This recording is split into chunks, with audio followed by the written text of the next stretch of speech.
en gasni lefol gadda noon ngol ɗo ko lefol ɗimmol inchallahu taala eyyi ko noon Zulaykha ɗaɓɓi annabi Yusuf o ɗaɓɓi annabi Yusuf. Zulaykha noon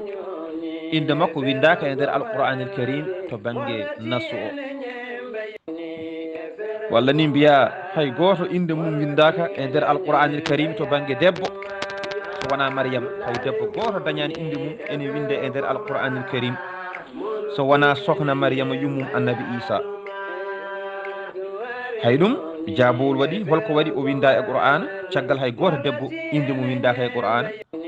sababu o ko Allah subhanahu wa ta'ala nasraniyankoɓe ɓe gaƴinoma wonde oɗo sokhna Maryam ko cuddiɗo Allah subhanahu wa ta'ala. Allah noon haali inde sokhna Maryam e nder alqur'ana raddan alayhim saabu ruttude kamɓe ɓeeɗo bonɓe kamɓe ɓeeɗo nasraniyankoɓe aajinoɓe ko cuddiɗo Allah haali inde Maryam e qur'ana sababu nde yiɗɗi ruttudeɓe koɓe kaali ko woodani ɗum addani sokhna Maryam inde mum haalede alqur'anil karim.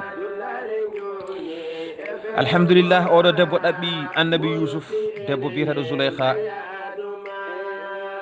o noddi annabi Yusuf omo jogui suudu e nder suudu a wuddiran ngal ɗo baafal naata gudda ha gongal nane yeeso ma naata gudda ha heeɓoye cuuɗi jeeɗiɗi ko toon suudu makko ndu woni ɗon woni ɗo walata o noddi annabi Yusuf o naani ɗum ha nder suudu to woni wondu nder ndu cuuɗi jeeɗiɗi wattu sakkitiɗi ndu o nannoyi toon annabi Yusuf ayi o ɗiɗo cuuɗi Bilqis hono ɗiɗo joguino Bilqis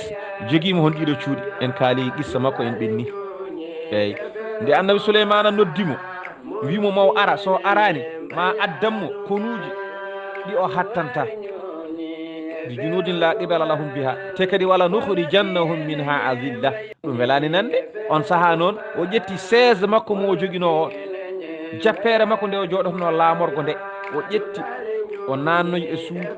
o ɓennini suudu wondu ha yettoyi cuuɗi jeeɗiɗi o soki toon siiso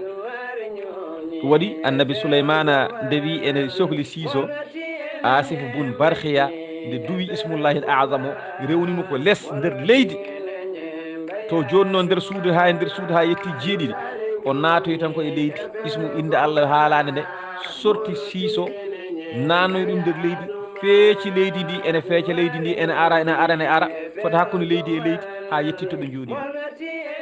o sikkata ko sokede nde ne haɗa siiso yaade kisa siiso o tawi ɗum adimo toon o adi siiso yaltude kono o tawi toon siiso ne adimo jooɗade allahu akbar Allah ne hulɓini joni noon oɗo Zulaykha ne nanni annabi Yusuf nder suudu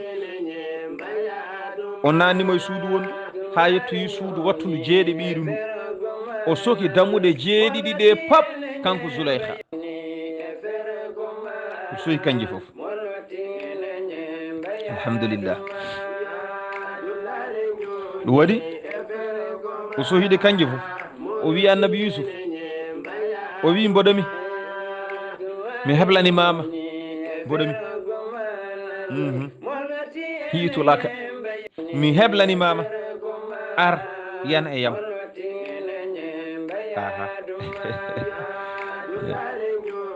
mi heblima mboɗomi min tanema gonɗa e goto tawaka hay goto tawaka min tanema jimmi tan ko ƴettoɗami ɗum tan jinmi mi natti wawde muñde est ce que kadi so ɗum ɓenni aɗa andi an ka maccuɓe e nder maccuɓam ka maccuɗo e nder maccuɓam somi yamirima hunde aɗa foti wadde saabu ko min sodno a fotani salade annabi Yusuf wi molare Allah ma'azallah a'udhu billahi min dhalik subhanallah mi molima Allah e ɗum ɗo sanade koye wodani Allah usabbihullah min de mboɗo subhina Allah sanade wodani Allah komi maccuɗoma kala ko jamirgami mami wat ha heddi guel ɗo gueɗel wofde Allah ala ɗum mi watta ɗum kala noon ko jiɗɗa aduna mbiɗa wawi waɗandema ɓayde gofol Allah ala hen kono kala ko soomi e gofol Allah ala mi sohlani ɗum min ɗum umminani mi te kadi so ɗum ɓenni e yeeso wongo ngo e yeeso wongo ngo ay coɗɗomi o woni kalifa mo on de moƴƴini jipporgalam ala o moƴƴini jipporgalam innahu rabbi ahsana mathwaya ay oɗo mo jiiɗa coɗɗomi kalifam o moƴƴini nokkam o moƴƴini jipporgalam te min mi janfata komi galle makko fala akhunuhu fi ahlihi haysu amaraka bi ikrami fala yaligu minni an akhunuhu fi ahlihi riayatan haqqil aziz ay yusuf haali kaɗo haala oɗo coɗɗomi moƴƴini mana gonkam mi janfata komi galle makko nokku ɗo yamirma ya teddinam handani hanananimi nde janfotomi e galle makko nde janfotomomi e galle makko ay ɗum ɗo ko rentade haqqe teddugal won neɗɗo so teddinima hay an gonɗo e aduna hande o neɗɗo so rokkima teddugal neɗɗo wonko waɗantoma kala ko neɗɗo wawi waɗandema o waɗandirma saabi Allah woto famɗin ko waɗanma ko teddugal ngal neɗɗo teddinma oto ƴeew hunde foof wawde wonde oto yiddema won hen ha wona sababu teddugal ngal o teddinoma ngal iwa ay ɗo Yusuf rentima haqqe teddugal waɗi alhamdulillah kanko debbo o wi hande a ala feere a ala ƴoñorgal wasde wadde ko jinmi ko a waɗat ɗum tan o wi noon annabi Yusuf wi ala ɗum mi watta ɗum wona baɗo o ɗum waɗi hiya qasadat minhul jima kanko debbo o faaditima e annabi Yusuf rendude beela ɓe ndenda e lelde aha hay kanko Yusuf ne wiyama o faaditima e debbo aha kono noon alhamdulillah denaɗo emo renaka wona gotum ɗo sinno ko buña so wonno tawanno golli ko ɓooyi oɗo debbo no wayi yodde ni no wayi sinkade e on ɗon ñande ni o ɓorni comci o waɗi mana cuɗari tan ha sa darimo hay jinne feni so buya so wonno tawanno kañum kam jangama ɓooyi alhamdulillah ayi ɗum ɗo de way kono neɗɗo korɗo ha nangi muti omo maayi heege omo maayi ɗomka o rokkama ndiyam ɓuɓɗam holko haɗatamo yerde ɗam ɗon ndiyam ñan hen ko ni so buyo wonno ko ni yenirte ndiyam he yara kono noon alhamdulillah Yusuf haɗimo yarde ɗam ɗon ndiyam diina makko aha diina makko haɗimo yarde ɗam ɗon ndiyam ske ɗum waɗi jomiraɗo subhanahu wa taala yoɓoyimo jobdi mawdi sababude wawde fittanu makko gonga lundade fittaɗo ga belaɗe muɗum e wondude kadi e hunde nde newanadema so wona taw ko an sali ceerno ɗum accude ɗum ko hunde mawde ceerno ɗum waɗi jomiraɗo subhanahu wa taala sababu ɗum omo mawnina hayba sagata mo ganduɗa ɗum newanima ɗum kono noon o yanani hen aha waɗi malaikaji ɗiɗi meeɗino ñingde yimɓe Allah subhanahu wa taala wi woto ñingeɓe o yaha neɗɗo ko ni wayi ne heewi ɗum ɗo o wi yimɓe mi waɗa e mabɓe tuuyoji ɗi mi waɗani e moon onon on ngala tuuyo o ngala yidde onon ko ɗum waɗi on mbaɗata gueɗe kewɗe tuuyo waɗaka e moon onon malaikaji kamɓe noon mi waɗi e mabɓe tuuyo alay saago ɓe mbaɗa nomi mbattani taw on saaha kaari yana e kaari jiidiri debbo e gorko kamɓe malaikaji hanka ɓe ñinga yimɓe jomiraɗo subhanahu wa taala wi ko min waɗa e mabɓe tuuyo somi waɗani mabɓe tuuyo wayata noon ɓe mbi ala kamɓe ko noon tan ɓe mbayi Allah wi hay onon somi waɗi e moon ko mbanmi e mabɓe ko on mbaɗat koɓe mbaɗata ko malaikaji ɗi mbi ala minen min mbatta ɗum o wi ɗum noon jippode malaikaji jippi e leydi alhamdulillah Allah subhanahu wa taala waɗa e mabɓe tuuyo ngo waɗi e yimɓe ngo o tottiɓe ismullahi l azam kamɓe malaikaji ɗi ismullahi l azam oɗon ko on ɓe tellorto soɓe jiiɗi tellade e leydi ɓe ñalla ñawde so tawi ɓe jiiɗi ngabboyde jammari walla hiiri ɓe ñanga ismu o ɓe jaha ɓe ngabboya ɓe paata dow asman kamɓe maleykaji ɗiɗi ɗi ɓe mbiyete ko goto wiyete ko haruta goɗɗo wiyete ko maruta ɓe goniri ndani ha ɓe telli subaka goto haɓe ñaawa haɓe ngari e debbo goto debbo o wi ɓe jimmo ko ñawon kam e joom gallam min baddi debbo o toñi joom galle mum ɓe dokki ɗum gonga ayi ɓe puɗɗima caggal ɗum ɓe ɗaɓɓi debbo o yidde jotodirde e muɗum yidde leldade e muɗum debbo o wi ala ene wona de kono koye dow gueɗel ballon kam mi joom gallam mo mi wara ɗum ballon kam ko maaya ɓe jaaɓi ɓe mbari gorko o caggal ɗum o wi ɓe mbi joni noon min mbaɗi ko mbinoɗa ko o wi ala kono mboɗo yiiɗi gueɗel gonguel jimmi ko jaron sangara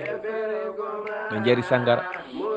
ɓe mbiye joni min jaari sangara habaru no wayi mbaɗen golle ɗe hankkadi o wi ala hankkadin e raɓɓiɗinde haala ka tan kala nde wonno ko jaraboyemo Allah waɗe mabɓe kala ko debbo o yamiri ɓe mbaɗat ha sakkiti gueɗel cakkitigue debbo o yamirtaɓe wi ko guelɗo gueɗel gotel heddi so mbaɗi guel gayni tan kadi mbaɗen feere lelɗen guel gueɗel ko jangui noon kam inde Allah nde ngabbirtum dow asman nde ɓe jangguinimo inde nde soɓe jangguinimo inde nde kanko debbo o janggi inde nde o fayi dow asman o fayi dow asman o yetti tan o nanga o watta hoodere eɗen gandi hoodere nde no wiyete kono noon eɗen ñaagui woppire noon tan hoodere nde heddo ɗon ko hoodere ha june mon dow asman alhamdulillah kamɓe ɓe jiiɗi ngabboyde ɓe janggi inde nde ɗoftakiɓe ɓe donki yaade sababu ɓe cakti inde nde ɓe mbaɗi ɗo potani wadde hankkadin ɗum wontani ɓe ganumma jomiraɗo subahanahu wa taala sumni ɓe gueɗe ɗiɗi yoɓe cuɓo imma ɓe lefta e aduna fodde kaddi ko aduna nde daro koye lefta tan ɓe guurata ɓe jaafoye janggo lahara ma walla ɓe guurano ɓe guurduno ɓe keddo e aduna janggo lahara ɓe lefte ɓe cuuɓi lefta e aduna ɗum waɗi guilde ha joni koye lefta ɓe gooni ɓe kaɓɓira ko cuhli mabɓe ɓe ligga dow aɓe belta guila nden faade joni koye lefta ɓe gooni ha aduna gasa koye lefta ɓe gooni ayi waɗi Allah subahanahu wa taala ne jinggani neɗɗo no feewi alhamdulillah jaafoɗon noon ɗum jeyaka e qissa he mataw eɗen gara hen tan sababu en gari e folno muɗum koni tan Allah subhanahu wa taala walliri annabi Yusuf waɗi Allah subhanahu wa taala wiye qur'ana wa amma man khafa maqama rabbihi wa naha an-nafsa 'anil hawa fa innal jannata hiya al-ma'wa ɗo waɗi fittanu sa wawi habde e muɗum tan ha a wasi wadde ko Allah yiɗa ko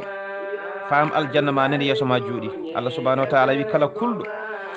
darorgal jomum janggo yeeso Allah ɗo jogori darade mo haalde e Allah ɗo kala ko jogorɗa wadde tan miijiɗa ɗum ɓaɗa andi Allah yiɗa ɗum ɗo miijiɗa janggo somi darino yeeso Allah holko kaltanmi o haɗi fittanu makko kanko oɗo neɗɗo belaɗe muɗum kala ko fittanu makko yiɗi wadde so tawi Allah yiɗa ɗum tan wi heyi mi ala hen o foola fittanu ndu so neɗɗo wurdidani oɗo janje makko ko aljanna Allah wi noon wa amma man khafa maqama rabbihi wa naha an-nafsa 'anil hawa fa innal jannata hiya al-ma'wa waɗi alhamdulillah alhamdulillah ɗo tan to debbo o himmanimo ɗo debbo o wi ko force en jettodira ɗo ala foof no mbawɗa wadde ɗo tan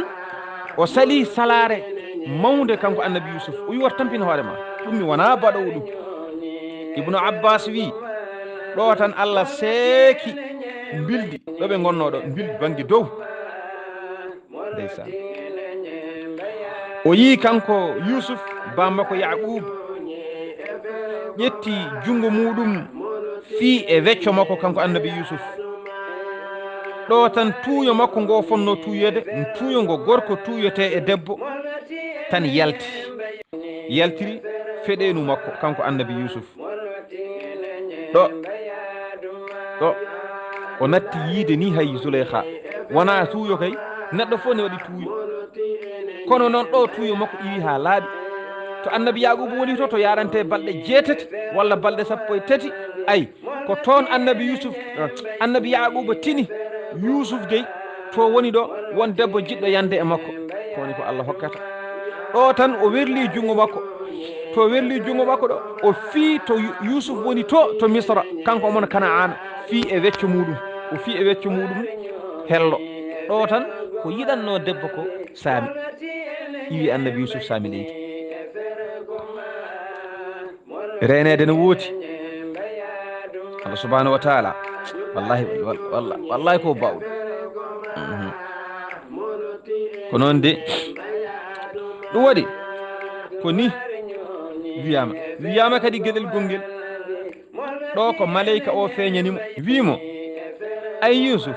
an jiɗɗa ko yande e oɗo debbo ko yiɗi wadde ko jiɗɗa ko notademo hen ay ɗoɗa yanane e makko ɗo kanko oɗo debbo an Yusuf an kaldami de ɗoɗa suwa yande e makko ɗo mbaɗa kono diwri mbeydi dow asman ni hay goto hattanta wawa jaggude ɗum kono ay sa yane makko a yettimomo anani mbaɗa kono diwri jendi e leydi ni aha wawa diwde koye leydi tan wonata belaɗo foof so ari ne wawi yaɓɓude ɗum walla nangga ɗum walla hirsa ɗum wawa hayso ñuuƴi jaggi ɗum naati e ɓandu muɗum wawa fiɗɗade par ce que ko yana e leydi koko faɗɗi sa yane makko noon mbaɗa sa yanane makko noon aɗa wayno diwri gondi hakkude leydi e asman hay goto wawa hebde ɗum ni way sa yane makko sa yanane makko ni waadi mi haalanma noon sa yanane makko ɗo dariɗa ɗo mbaɗa kono ngaari kewdi doole nehandi kardi hay goto hattanta nanggude ɗum neɗɗo goto ni tan nanga ɗum ala kono so tawi a yani e makko on gondi mbaɗa kono ngaari lelnadi hirsani ɗo ngaari hirsade wonko wawi wadde hay hunde wawa wadde joni noon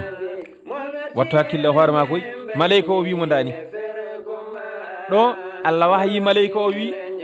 Yusuf yo dar damal ngal yo huccire maggal so huccire maggal tan ma ngal sokka Yusuf huccire damal he damal ngal sokti o huccire damal gongal ngal sokti hankkadin ko ni o yarata omo yetta kala damal ngal o jogori yettade haade yettade tawa damal ngal soktima ko ni o yaltiri waɗi jomiraɗo subhanahu wa taala o wi walaqad hammat bihi wa hamma biha o himmani Yusuf kanko debbo hay Yusuf himmanimo jomiraɗo wi lawla an ra'a burhana rabbihi sinno fo wona o yi dalillaji joomiko sinno fo wona o yino ɗi kanko ne hoore makko taw himmani debbo haɗimo tan himmande debbo o taw Allah hollimo dalillaji ɗi omo saloro yettade debbo o saabu ɗum wona ko weeɓi no feewi jaabowol noon lawla an ra'a burhana rabbihi jaabongo ko la jamaaha sinno fof wonano o yino dalillaji joomi ko o rendanno e debbo o Allah noon hollimo dalillaji muɗum o wawa yettade debbo o hankkadi caggal dalillaji ɗi gaari renede e wasde renede ne woɗɗodiri jomiraɗo wi wa kadalika ko ni dey ko ni no min kollirmo oɗo ɗiɗo dalillaji ni li nasrifa anhu su'a wal fahsha hamin pirlitanamo hamin gittanamo ndeɗo bonande wiyetede janfa min gittanamo ɗeɗo pankere biyeteɗe jina holko waɗi ɗum sibi innahu min ibadinal mukhlasin o jeeya koye jinnaɓe amen laɓɓinɓe walla mukhlasin laɓɓinaɓe fof ne sella o jeeya koye suɓaɓe ɗo amen ɗo to banggue ɗoftiɓe min ko ɗum waɗi min newnanimo min newnanimo ko min kollimo dalillaji min kollimo ba makko waɗi ko min kollimo oɗo maleyka haalnimo ko omo andi ko addimo ɗo te o haalnama ɗum ɗo ene haɗamo dañde gueɗal gaddugal mo ngal ɗum waɗi o renti nde gueɗal ngal wawi yettoyademo min kollimo gueɗal ngal sa waɗi ɗum ɗo a heɓata min kollimo haw faami ɗum waɗi o renti o sali kala salare haw wawa hebde ko addimo ko nde wonnoon ɗum ɓuranimo joni noon heddi ko wastabagal baaba ɓe baddi ida e damal badara ileyhi Yusuf lil firari Yusuf dogi fayi e damal he pour yidde dogdemo waɗi o riddi Yusuf kanko debbo o Zulaykha fa amsakat zawbahu wa jazabatuhu ilayha ɗum waɗa jaggi wutti Yusuf o foodi Yusuf wutti Yusuf o fewde e makko wa qaddat woni shaqqat wutte o seekori bange caggal o dogi baafal gadingal ngal udditima o ɓenni Zuleyha rewe makko o rangani baafal ɗimmal ngal udditi o ɓenni o rangani tata wiwal ngal udditi haw yetti jeeɗi ɓiwal ngal o yetti o nangi ngal sali udditade hay ɗum ko ñaware Allah mawde woni ɗon ko addani baafal ngal salade udditade ko so ngal udditinoma moƴƴata Yusuf sen paami haala ka ngal baafal so udditinoma ala moƴƴata Yusuf ɗum waɗi alhamdulillah ngal sali udditade ɗum waɗi jomiraɗo wi wa alfaya sayyidaha ladal baabi ayi ɓe tawi kalifa makko o joom galle makko o ɗo damal ɗo caligal uddirade ngal hade ngal sali uddirade ha o yetti kanko Zuleyha o nangi wuttu Yusuf o fooɗi wutti o seeki to banggue caggal ɗon tan baafal ngal udditi o udditi ɗo tan ɓe tawi laamɗo o e daari e damal he deke ene yinno nadde toon walla wonɗo yinno yaade ene daaƴi koyɗe mum tan ɓe guddiri damal ngal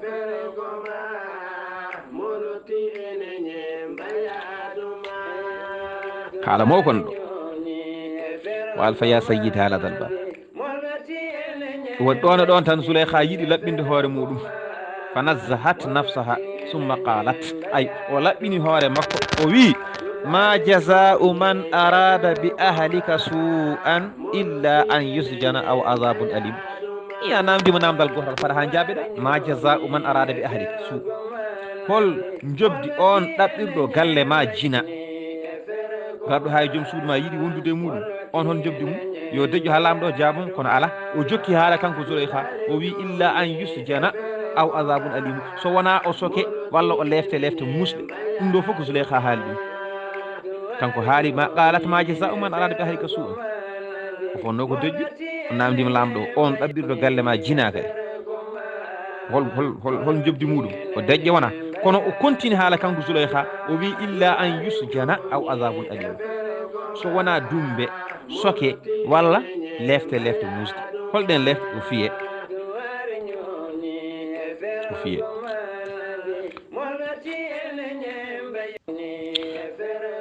o wi kaɗo haalano joofi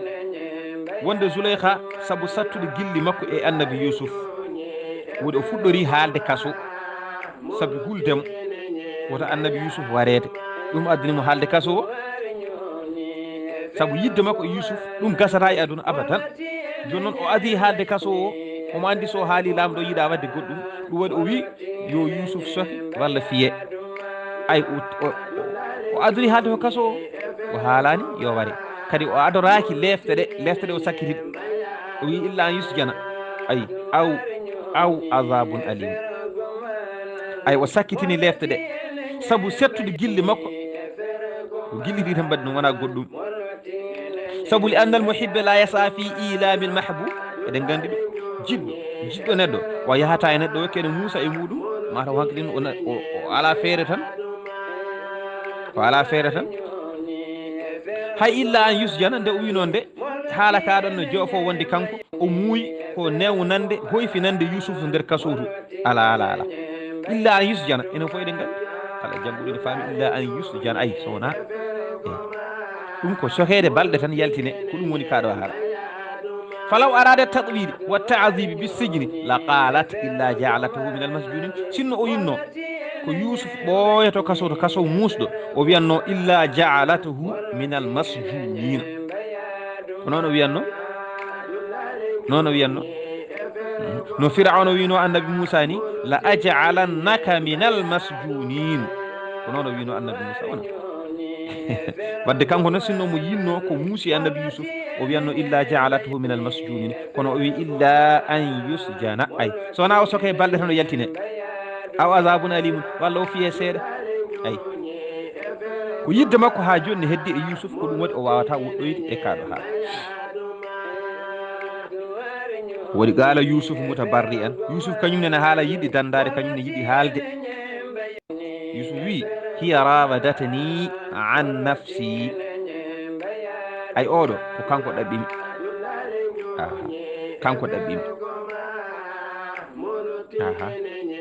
kanko ɗaɓɓimi hoy min mi ɗaɓɓanimo rawa dattinan nafsi kanko ɗaɓimi ga hooram te kadi min mbo jogui seeɗa ko ɓuuri labde ko o shahida shahidum min ahliha ayi ene seedi seede mo ganduɗa jeeya koye galle mabɓe jeeya koye koreji mabɓe jeeya koye bandiraɗo makko mo ganduɗa on wawa jingandemi saabu on ɓuuri ɓattade ko kanko kaset men oɗo noon timmi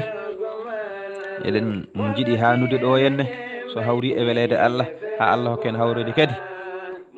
e aset garoyowo jokken qissa annabi Yusuf oɗon jarlo oɗon jaafo kaset men oɗon timmi en calmini dendagal weltare ɓiɓɓe fulɓe andu diine ma en jarnima joom kaɓirɗo Saydou Abouba a jarama yo Allah yoɓ moƴƴere ko musidɗo moon guiɗo moon sehil moon Khalidou Abdoullahi Sy yo Allah hokki en hawrde aset garoyowo wa ma tawfiqi illa billah alayhi tawakkaltu wa ilayhi unib wassalamu aleykum wa rahmatullahi taala wa barakatuh